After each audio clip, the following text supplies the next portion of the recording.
Et voici la dernière vidéo sur la mise en parallèle entre le Vedanta Advaita, tradition non dualiste de l'Inde, et la tradition de l'union à Dieu selon Maître Eckhart.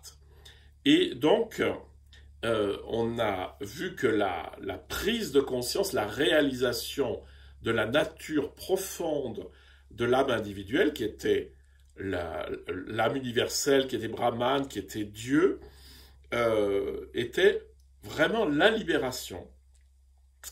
Et maintenant, on cherche le moyen. Alors voici ce que dit le Vedanta.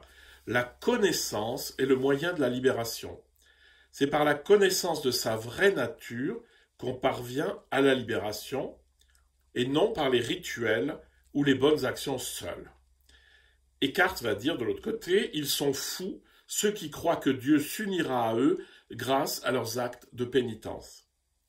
Dieu tient son être de sa propre nature, et sa nature, c'est de se connaître. Vous voyez que la connaissance, dans les deux cas, est très importante. Il en est de même pour l'âme.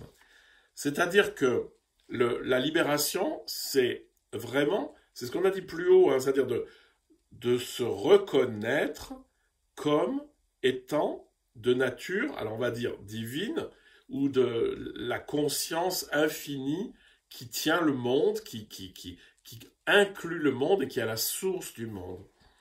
Et cette connaissance, il faut faire attention, c'est pas une connaissance, c'est la connaissance avec un C majuscule, c'est la prise de conscience. C'est-à-dire que d'un seul coup, en vous, il y a votre conscience individuelle face à l'immense conscience de ce qui tient le monde, qu'on appelle Dieu ou Brahman, et que d'un seul coup, ça fait paf. C'est-à-dire que il y a cette espèce de simplicité, mais en fait, comme va dire Eckhart, l'œil avec lequel je regarde Dieu et l'œil avec lequel Dieu me regarde, c'est-à-dire les consciences, la conscience humaine et la conscience divine, ne sont qu'un seul œil, il n'y a qu'une seule conscience, une seule connaissance, c'est-à-dire une seule capacité de conscience, un seul amour.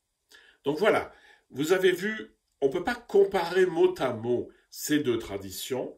Néanmoins, vous voyez que la dynamique est la même et que la dynamique nous mène vers une prise de conscience extrêmement profonde de la nature de mon âme, ce qu'on appelle l'âme, c'est-à-dire ma conscience intérieure, ma conscience, ce qui habite en moi, qui me permet d'être conscient des choses, et ce qui sous-tend le monde, qui le contient et qui le crée.